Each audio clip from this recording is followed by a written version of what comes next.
We're going to do a little video here, a little different, little short video on starting a fire, but we're going to do a little different. We're going to use some water and show the differences in getting something wet.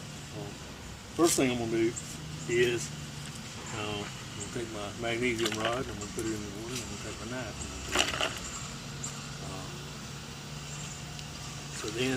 So then, to give the same effect as if we were out and got caught in the rain. Now next I'm going to take my wood that I've gathered, wet it down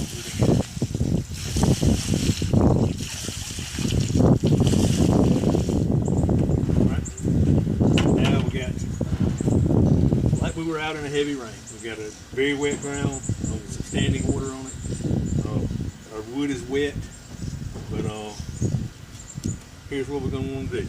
First thing I'm going to do is I'm going to take this piece of wood and I'm going to drive my knife in between it and the bark, because I can peel this piece of bark off. And you can, any piece of wood you find in the woods that's been down for a while or something, you'll be able to do this, but I'm going to drive that in there and I'm going to peel that off, and that gives me a dry surface. That gives me a barrier between me and the ground, and it also gives me some dry wood exposed on the backside.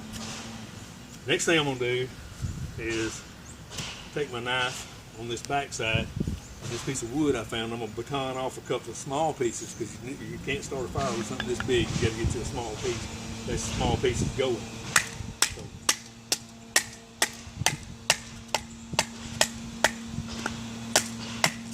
So by batoning these off, you not only get this backside that was dry, but we also get the inside pieces that are dry as well.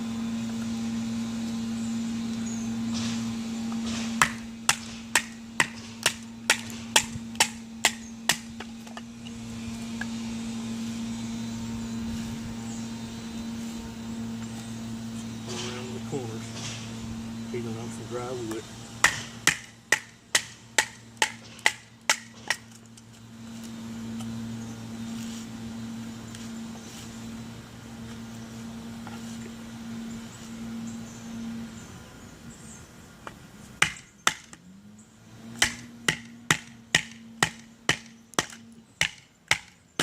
There.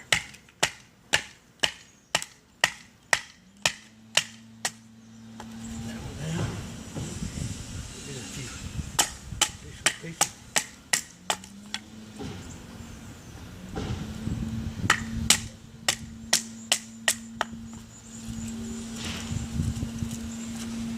Right, one I've got there, as you can see, is some dry wood.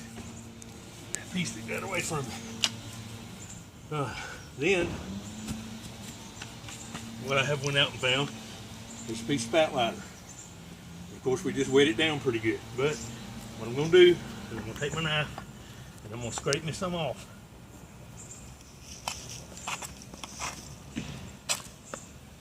Get below the surface there. That's that oil.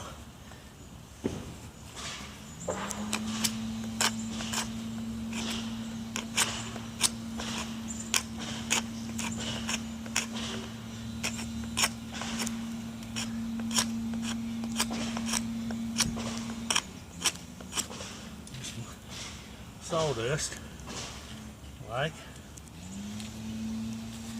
and then just get some chips to go with that.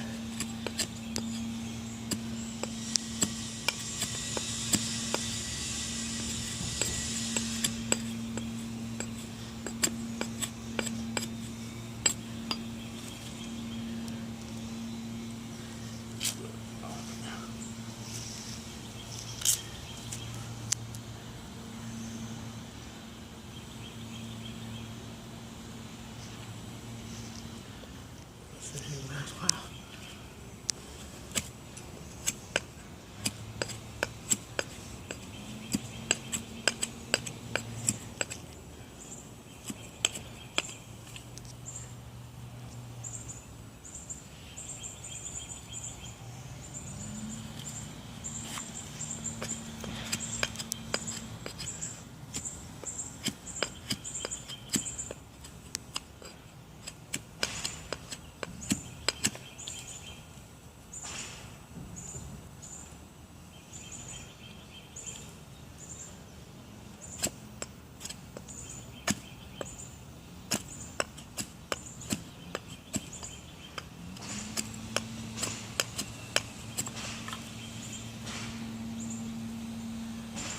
try that little burn for a minute or two.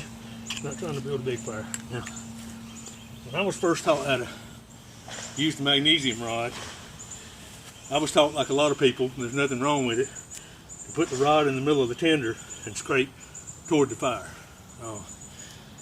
Then that didn't work for me real well, because what inevitably would happen is I would hit my tinder pile with a knife as I was going forward and scatter it everywhere. But then someone showed me how to do this, and this method for me works a lot better. And that is bury the knife down here solid.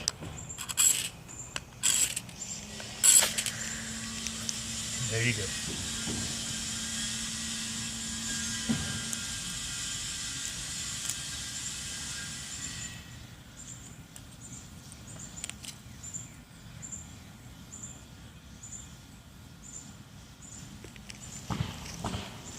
What we'll do is leave that a little room to breathe, but as that burns, it'll catch up this dry wood. Now, one thing I will say, when it has been raining or when it is raining, there is a lot of moisture in the air.